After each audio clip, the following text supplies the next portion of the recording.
Hi there and welcome to a special holiday edition of Power and Politics. I'm Vashi Capellos. Today we're bringing you our picks for the top 5 political controversies of 2019. Helping us count them down is the Power Panel. Everyone joins us from Toronto today. Amanda Arau of Pomp and Circumstance, journalist and host of the Safe Space podcast, Vicky Machama is next to her. Not too far away, Hill and Knowlton's Melissa Lanceman and Brad Levine of Council Public Affairs. Let's get started on the list no one wants to be part of. The top 5 Canadian political controversies of 2019.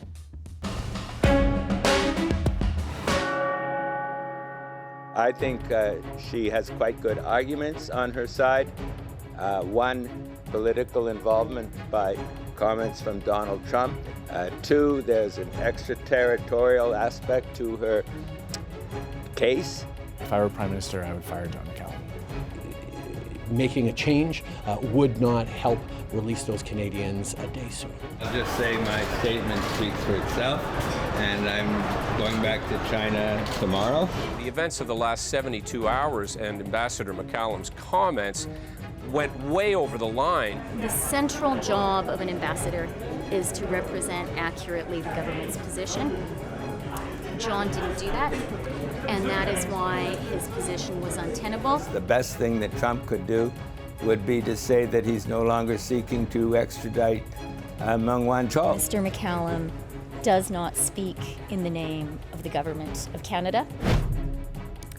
The number 5 political controversy of 2019, you may have guessed it, former Canadian Ambassador John McCallum's comments on China. Specifically, as you heard, McCallum weighed in on the extradition case against Huawei CFO Meng Wanzhou in early 2019. His comments eventually led to his removal as Canada's ambassador to China, but he didn't stop talking. In July, Mr. McCallum gave an interview to the South China Post in which he appeared to warn Beijing against any more punitive trade measures, suggesting that it would help elect a conservative government in the fall election in Canada.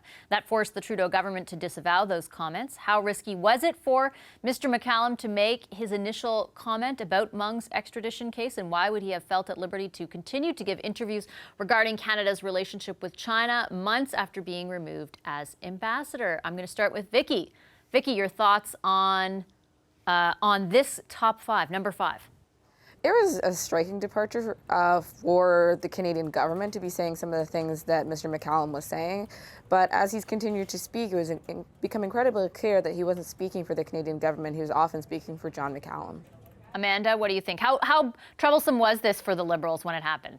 John, what happened to John McCallum? It's like he had 2 decades of service where he was widely regarded as a really successful politician, somebody who served as the immigration minister, who ushered in 39,000 Syrian refugees.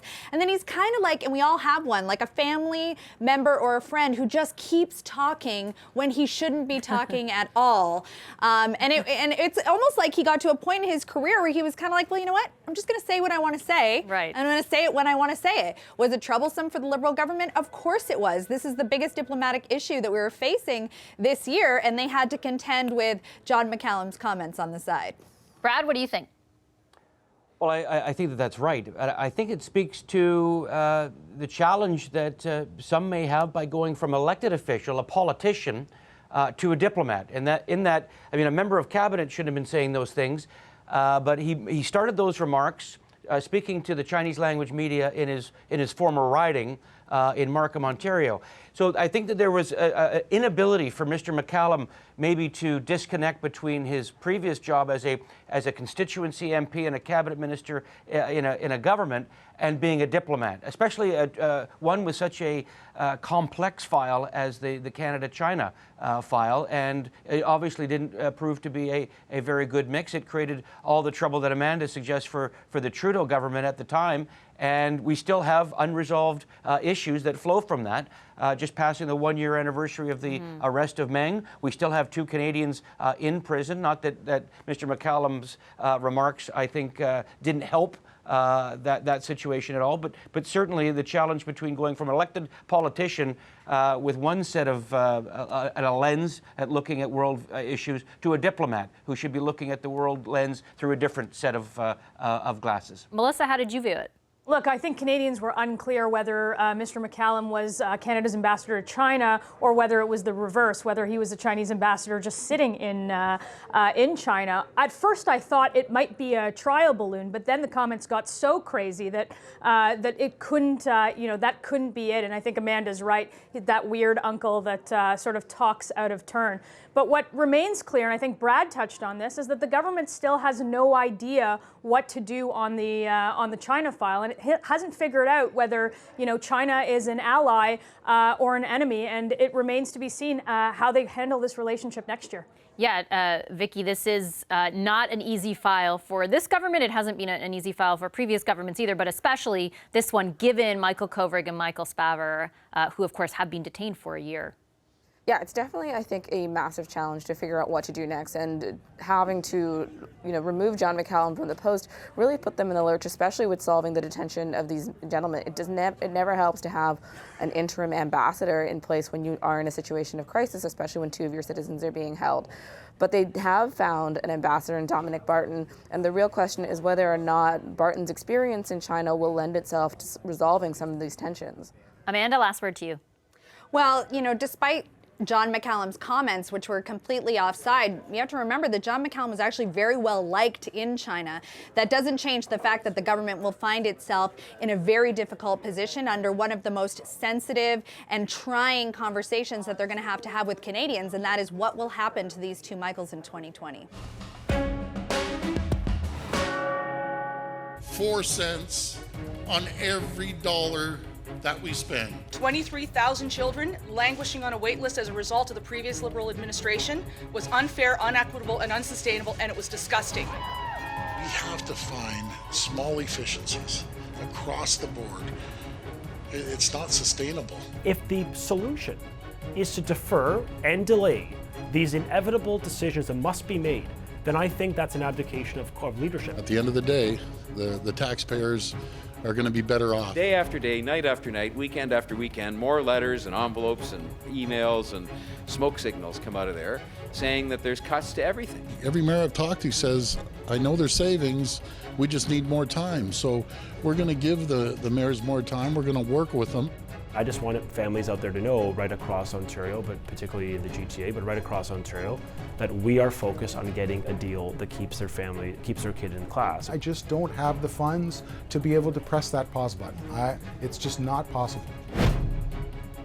The fourth top political controversy of 2019, Ontario Premier Doug Ford's cuts and in some cases subsequent reversals on everything from autism funding to the size of his cabinet to reversing a decision to cancel a Francophone university to smaller class sizes and fewer teaching positions in Ontario schools. Amanda, I'll start off with you on this one. How big of a deal was this to the Ford government?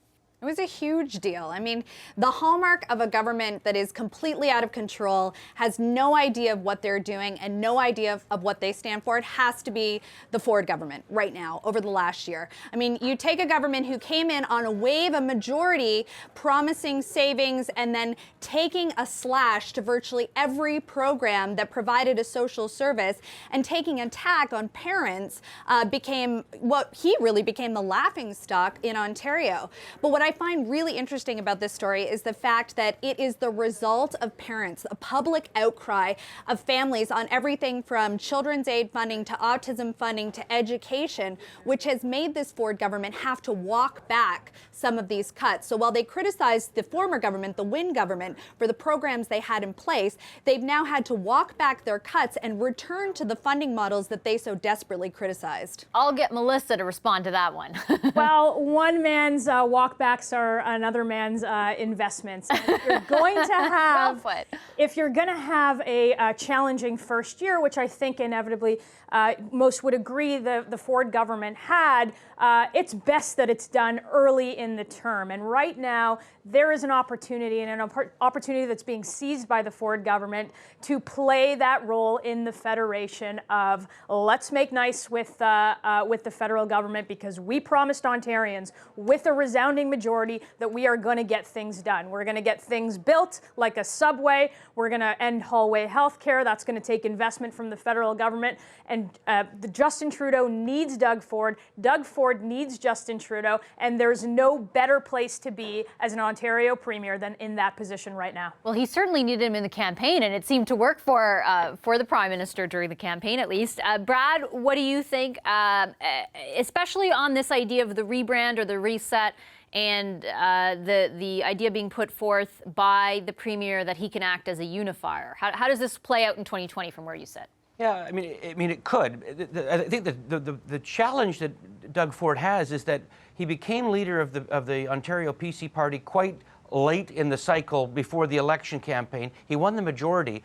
But, there's not much grounding him. That is, what does he believe in? He said at the clips, I believe in saving the taxpayers some money, but then he's walked back a lot of those decisions. It almost seems like he makes a decision, gets pressure, whether it's from parents or from the Francophone community or wherever, and he retreats. That makes it very erratic, very difficult to take seriously. Obviously, it's been a very challenging year. And in fact, one point that hasn't been is that he had to fire his finance minister in the first year. That is very rare. Fidelity replaced by Rod Phillips. In Canadian politics. Whether or not the reboot works we'll see. But Mr. Ford is so desperate to kind of define himself, to brand himself, that he's picked up the mantle coming out of the federal election. That is, there is tensions within the Federation, and can he be the big unifier?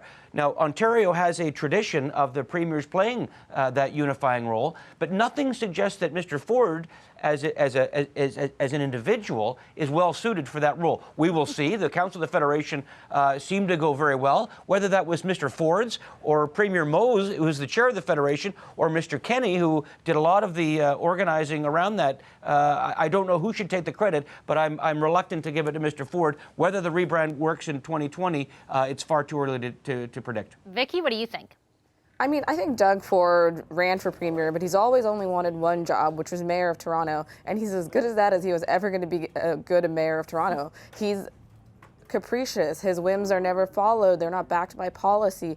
When he wants to find savings, they're often savings at the cost of spending more later or having to readjust and respend and make that money. There's no question about Doug Ford as a unifier. We have a long history of Doug Ford in Toronto failing to unify anybody but himself and his desire for power. That is the Doug Ford legacy and the story that's ongoing. A reset is ambitious, but I don't know that this is the man to put one into effect. Do you think the people surrounding him could, let me just quickly follow up with you, do you think the people surrounding him could have an impact in that direction? No, because I think ultimately he's the premier and he has to make the decisions, and often Doug Ford describes making decisions from his gut, and you can see how there's a shortfall between what someone instinctively feels to be true and what needs to happen. Jody Wilson-Raybould. Her presence in cabinet should actually speak for itself. Were you pressured by the Prime Minister's office? Still working with my lawyer. If she felt that she had received pressure, it was her obligation, her responsibility to come to talk to me, and she did not do that in the fall. And she continued to choose to serve in this government as Veterans Affairs Minister when I made a cabinet shuffle.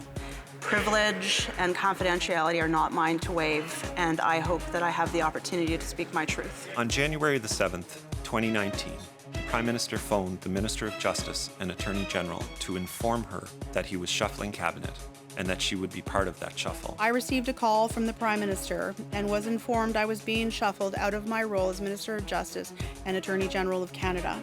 I believe the reason was because of the SNC matter. They denied this to be the case. I strongly maintain, as I have from the beginning, that I and my staff always acted appropriately and professionally. It's become clear that Ms. Wilson-Raybould and Dr. Philpott can no longer remain part of our Liberal team. In this election, I will be running as an independent candidate. I want to thank the Ethics Commissioner for his report. And even though I disagree with some of his conclusions, I fully accept this report and take responsibility for everything that happened.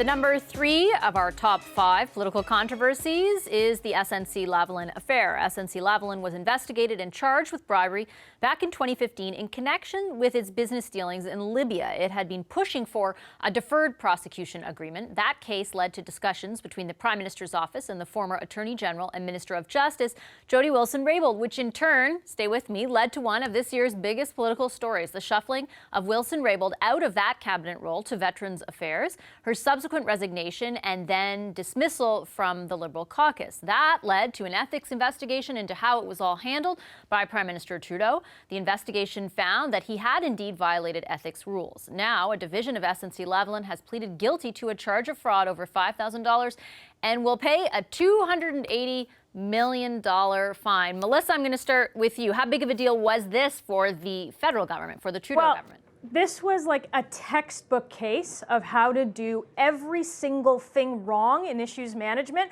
at every single given opportunity. And it started with, denial and lies, and ended with a kangaroo court of a committee hearing. It resulted in a minister leaving cabinet to run as an independent, to now win, to continue to maybe cause problems from the government. The fact of the matter is that this one's not over. And every time we see SNC come back into the news, we're going to have questions about this government and its conduct. And what it really did is it speaks to the brand damage of the Liberals, because maybe they can withstand one SNC. We saw that. They currently hold government. But certainly they can't withstand another or anything that looks and smells like this. Amanda, I'll get you to respond to that. And also just to the specific question of how big of a dent in that brand, quote unquote, did this make? I mean, it was bad. We were talking about this for weeks and weeks and months, and I remember being on like week 9 and thinking, come on, there has to be. I remember you Skyping from like Hawaii or something for it. Yeah, we Skyped in for this dedicated, one. Yeah, it was bad. Now, was it take down the government bad? Well, it turns out it wasn't, but it cost them some of their key advisors. It cost them cabinet ministers. It cost them credibility. It cost them part of their reputation. They for sure took a brand hit. The Prime Minister himself took a brand hit, and those numbers showed themselves to be true for many months.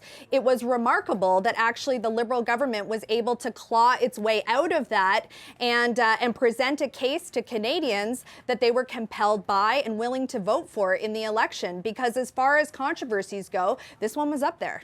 Vicky, what do you think?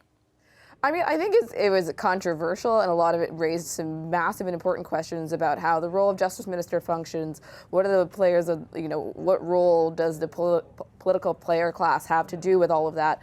But at the same time, I can guarantee you for the many weeks that the media and the political class talked about it, I never heard a single person out in the real world mention it. And I guarantee that I don't know that many people walked into the ballot box in October thinking about this at the top of their mind. However, for a number of Indigenous communities, especially people who support Jody Wilson-Raybould, this was emblematic of a number of things. I think Michael Wernick's role in all of this is really understated, because the space he occupied in politics and in governing Indigenous lives for a long time, and then now close to the Prime Minister, that was concerning. But on a day-to-day basis, it was one of those conversations that I would watch on this channel and then never hear ever again. That's interesting that you say that, because I would say of all my time covering politics, it generated the most reaction from people that I'd ever, and I know that you would probably assume that's only people that watch, and I always judge it by what are my sisters saying, and they were just sort of like, this is weird, what's up with the Prime Minister? They weren't into the details like we were, but it did generate, I will say honestly, the most reaction of anything that I have ever covered, at least as far as my inbox goes or that kind of thing. But I take your point. Brad, what do you think? How big of a deal was this? Well, I mean, it was a significant event for the Liberals within the last year. It did not cost them many seats. They were reduced to a minority, but it wasn't, as has been stated, it wasn't government killing in that sense. I think one of the reasons why it got the reaction that you're describing is it played into a whole bunch of different things. One is it was a Quebec-based firm.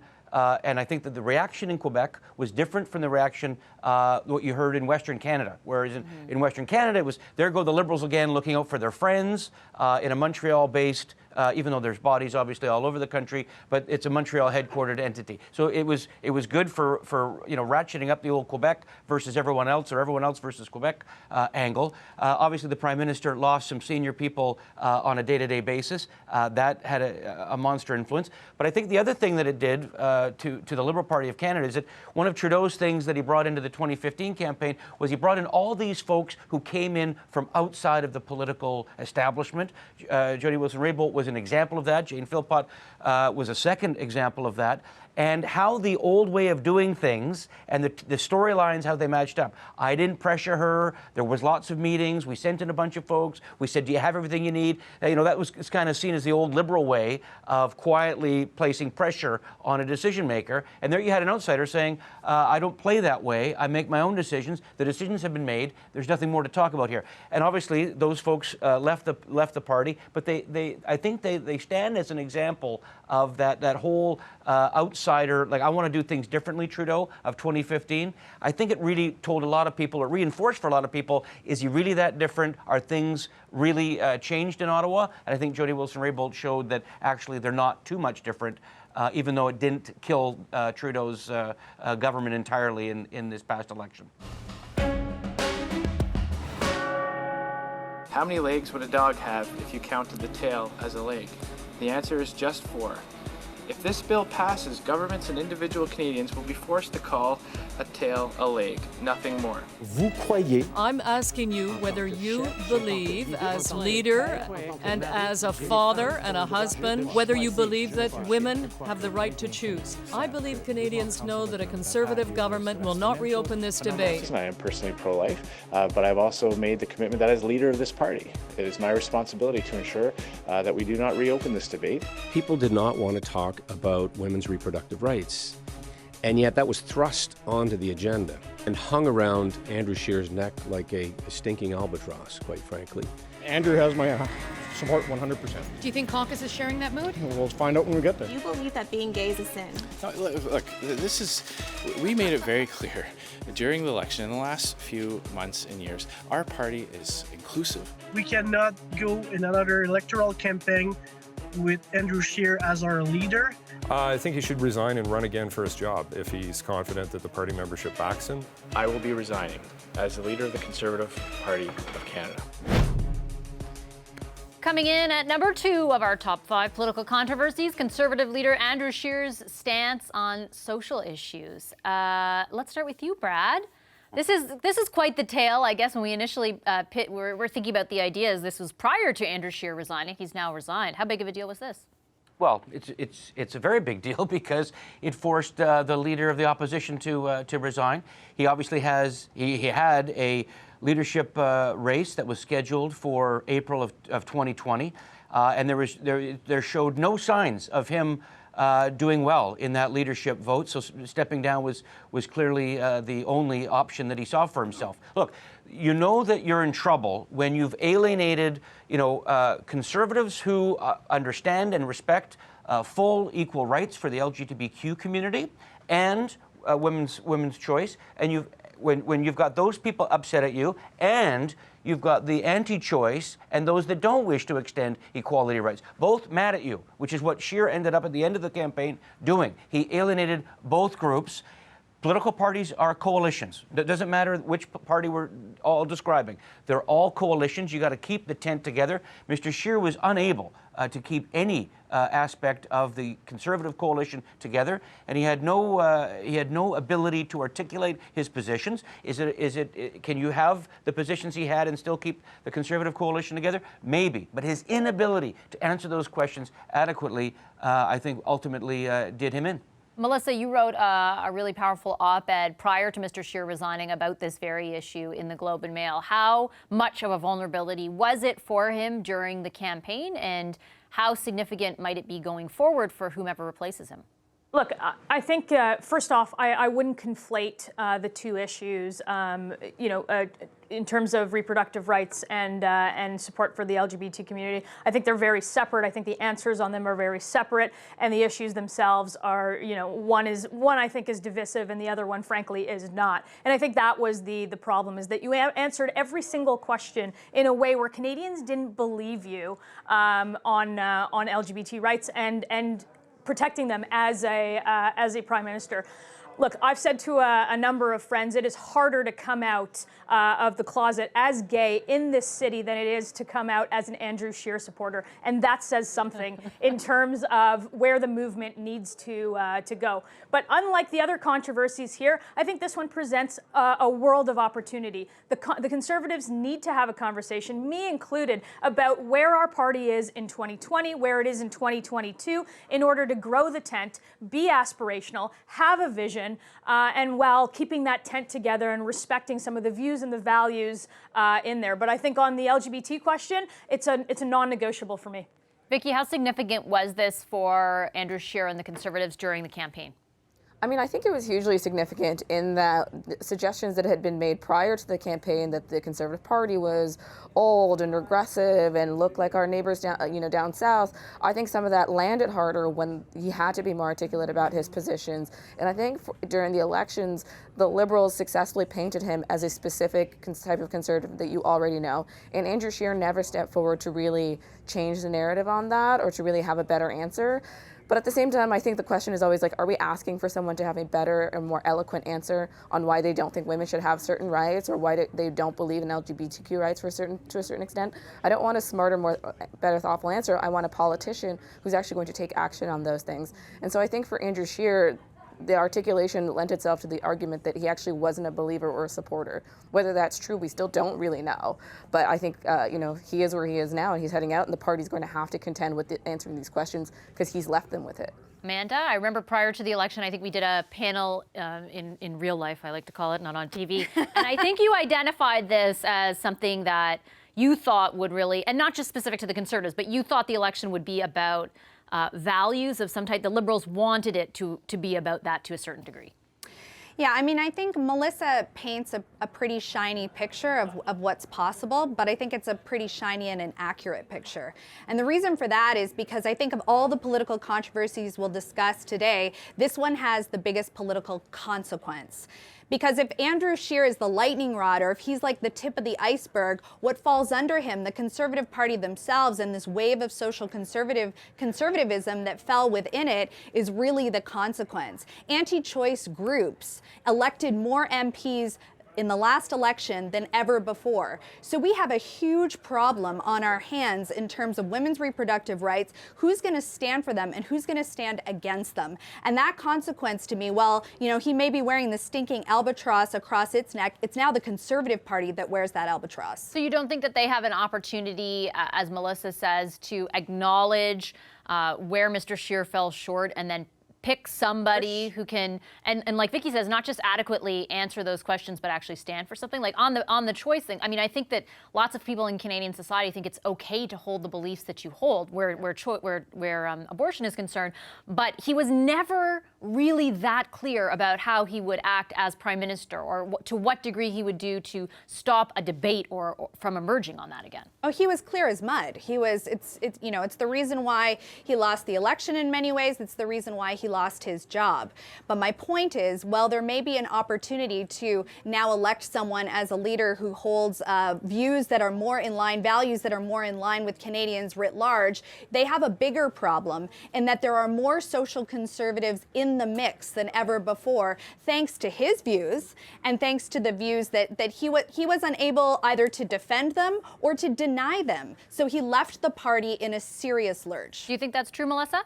Look, there are always going to be social conservatives in the mix. That's part of the party. It's part of the tent. But I would say to Amanda, why doesn't she ask her party why they're trying to make Ronna Ambrose the ambassador to the U.S. If they're really not thinking about the Conservatives having a conversation that will take this party into a place where they can be victorious whenever the next election is. Brad, you want to get in there? Well, yeah, the next time the Conservatives choose their federal leader, they're going to be looking back at the Scheer era and repositioning themselves, because each time you pick a leader, you kind of look back in the near term, sometimes to the benefit of the future. But when I listen to Conservatives, across the country, they're wanting to course correct. That's why the pressure was on Mr. Scheer the whole time for him to resign. That's why there was very few people. Where was this? I mean, I know that Amanda and the Liberals like to keep the center left together by making the Conservative Party out scary, which I completely reject. Sometimes Conservatives can be scary, but they don't always have to be. The rights that have been fought and won over the last time. I remember fighting Liberals for years to get marriage equality in this country. To be fair, they could articulate in the campaign how their views had evolved. Andrew Scheer could not. Yeah, and I completely agree. So I'm just saying to you that I don't think it's as Amanda puts it. I think that the Conservatives can learn, and wouldn't it be wonderful if we had a national consensus like we do on so many things on these fundamental equality issues, and we could fight over the things that actually do divide us as a country, not these fundamental things that don't. Last word to you, Vicky. I mean, I think the two issues to me are wholly tied together at this very moment, because there are concerted pushes to make LGBTQ rights not a thing that is solid or make it a thing of the past. They are often overlapping and dovetailed with the movements to make abortion not something that women can access, let alone have a right to. The two come together, and it's an international movement that's happening, but we see its pockets in Canada. All of that requires political parties, especially and including the Conservative Party, who have this question before them, to really come up with an answer that works for Canadians and an answer that fits with our view of what is just. And I dressed up in an Aladdin costume and put makeup on.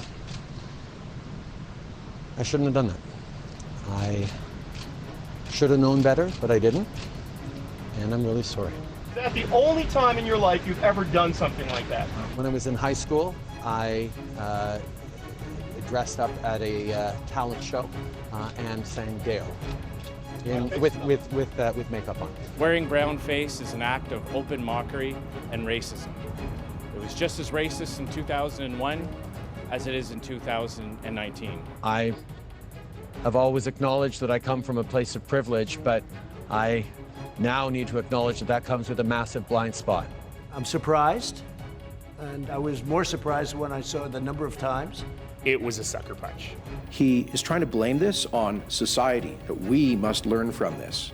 No, Prime Minister, this is about you. I don't want the conversation that I have with Mr. Trudeau to be used as a tool in his exoneration, or to be used as a way for him to say, I've had a conversation with a racialized leader and now I've done my job. The racist history of blackface makes it wrong in any situation, in any circumstance. The top political controversy of 2019, Justin Trudeau's blackface. Vicky, why don't I start with you? Your thoughts on this? I'm surprised that anyone would really believe it was a top 5. I don't know that it actually publicly, I don't know that it registered other than for the controversy of it, but it will have, I don't know that it'll have a discernible effect. In fact, if you were to look, let's say, at the cabinet, there is not an increase in the number of black people inside that cabinet. If it's had an effect, I'm not sure that we're going to see that. Melissa, what do you think? Look, of course this was a controversy. It came down in the middle of an election, and it isn't just one time. It's 3 times that we know about. However, it speaks to the brand equity that the Prime Minister had built up, that something like this in the middle of an election campaign wasn't going to do the damage. I don't think we've seen necessarily the end of it. I think that he's on a shorter leash. I think that he took a lot of sort of political capital, or burned a lot of political capital on this one, and we'll see how that plays out when the government, who just made a commitment to winning that UN Security Council seat, we'll see how that plays out on the world stage. But in terms of big controversies, he still won the election. We call him Prime Minister today, even after 3 incidents of blackface. Yeah, it's an interesting point, Amanda, and I would say that for many Conservatives who I spoke to after the outcome of this election, sort of the context of what the expectations were for their party and for the Liberals changed dramatically. First a bit with SNC, but then especially with the emergence of those photos. All of a sudden they started saying they could win a majority, and then at the end of the day they were measured against that kind of expectation. Like people would just say, well, they couldn't even win against Justin Trudeau when he had these pictures type of thing. How did you view this controversy? I mean, I remember saying that coming out of the election, saying, because for me personally, this was a very difficult one, and I didn't defend it publicly, and I felt like, well, I thought that the apology did feel sincere to me, and I thought the communication effort from Trudeau and the Liberals was better than I had seen it for a while, because it was decisive and it was quick and it was what they needed to do in the course of the election. I think a few things they had to their advantage. One was the fact that they had, Andrew Scheer, who was their big critique was coming from Andrew Scheer, and I don't think people believed him as the person who should be delivering that kind of critique, especially in the face of so many issues that he wasn't able to publicly defend. And I did say at the end that, if an issue like that, an issue that had domestic scale, it also had international scale, couldn't take down this prime minister, then, the Conservative Party was certainly doing something wrong, and they probably had the wrong guy at the helm, and turns out I was right. Brad? Yeah, I actually agree with that. I think that, in addition to Melissa's point on the brand strength, had this incident emerged earlier, i.e. in the middle of the 2015 campaign, would its effect on the Liberal vote have been more drastic? And I mean, obviously you can't go back in hindsight, but I make the assumption that it would have, because the period between 2015 and 2019, he built up that goodwill among so many Canadians who were, apologized on his behalf, sloughed it off and said everyone did it back then, or it was a long time ago and we should move on because we all made mistakes. In reality, though, if a candidate for the Liberal Party in 2019 had emerged with photos of blackface, they would have been cut from the slate in a heartbeat. I'm sure that would have happened certainly in the Democratic Party if the vet didn't catch it the first time, but I would submit also for the other parties. The other issue, though, that I think is right is that he survived it not only because he built up his brand, but because a lot of Canadians said, I don't want anybody else. He's the best we've got, and I'll take Trudeau with blackface over Scheer or Singh. Singh's numbers went up, and I completely agree with Amanda. When you watch the clips and listen to Andrew Scheer talk about racism, it falls flat and says, I don't think that's got any credibility. He's trying to take advantage. Jagmeet Singh, on the other hand, obviously is the only racialized leader of a major political party. You saw that while his votes went down and his seat count went down, his personal popularity went up. And I think a lot of people looked at Mr. Singh differently, gave him another closer look and said, well, he's popular, his approval numbers are very, they went up significantly after this incident. Wasn't enough to bridge the gap between leader approval and seats. But obviously there's something there for Mr. Singh in the future. But as it said, it wasn't enough to bring down Trudeau, but it certainly hurt the brand. He's got more humility today, I think, for a lot of reasons, and I don't think he's got the majority. This is a part of it, but he still survived to be the Prime Minister, which is says something about the competition. Do you think, Vicky, that that it's you mentioned that you didn't see it reflected in real action, but do you think it's being reflected at all through the way in which the Prime Minister communicates, or anything really?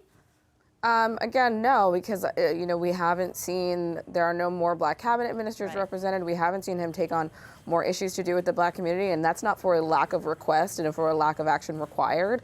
I still don't know that before or after we saw a substantial change in how they were going to approach the Black communities, but racialized communities as a whole. Think, for example, their answer on Bill 21 in Quebec. If you don't see that as affecting Black, Muslim, Somali women in Quebec, that's not a response to what blackface.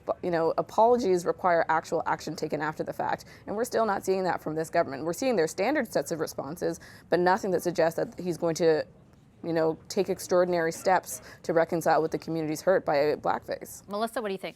Look, for the Liberals, I think that it taught them probably a lesson in not putting Justin Trudeau at the center of everything. I think now we see Minister Freeland, who is the minister of everything, and then maybe the Prime Minister taking a back seat and a lesson in humility. I think for the Conservatives, it taught them a lesson that, you know, not everybody hates Justin Trudeau as much as Conservatives do, and frankly, I think you have to look at that. And part of that is brand strength. Part of that is sort of that boy wonder vibe that started in 2015 and that he managed to sustain for the most part over the 4 years. So a lot of lessons learned in this one, none of which could be explained in a textbook of why someone who wears blackface 3 times still ends up the Prime Minister in the next election. That one's a head scratcher, and it'll be discussed for a long, long time. Amanda, this is, I mean, we know that the Liberals still won this controversy, the snc-lavalin one. How do you think, what kind of lessons, do you think there are any lessons learned for the Prime Minister?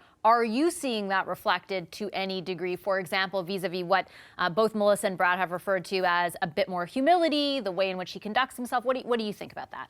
Yeah, I do. And I think that there's a more careful consideration when it comes to communication. I think this was a government that saw, you know, it was like a scathed free 3 years where not a lot happened. There weren't a lot of controversies, and they were pretty unprepared when it came to dealing with a scandal of the magnitude of SNC or this issue. So I think that they did learn that lesson. I do think that there is a humility to the way that he's approaching communications. And I think that these are early days in the second mandate. So there's an opportunity that exists for him, for the government, to show how prepared they are to take the step in the right direction, as Vicky was referencing. Brad? No, I agree. I think that the communications on that was much better than some of those other crisis comms, particularly snc-lavalin, where the story changed. I thought he came across somewhat authentic during that apology. And the country, by and large, those that were with him at the time, stayed with him. And I even submit that he actually probably gained some over that. So I think that there was a lot learned. Whether or not we see, like, I'm not disagreeing that the government should learn and act in a policy manner, but I certainly haven't seen anything like that. I think that the tone of working together in Parliament in the upcoming year and a bit could be all part of that as well. But again, he's got to fight. He's got to constantly fight against the notion, which is out there just under the surface, that there's one set of rules for him and there's another set of rules for everyone else. And as long as he stays on the right side of that, he'll avoid more of that brand eating away of the brand strength that he's built up. All right, I'm going to leave it there. Thanks, everyone. Thanks to our very special Power panel tonight, Amanda Alvaro, Vicky Machama, Melissa Lantzman, and Brad Levine. And that is it for this very special Top 5 Controversy edition of Power in Politics. Hi, I'm Vashi Capellos, host of Power in Politics. See more of our show by subscribing to the CBC News channel or click the link for another video.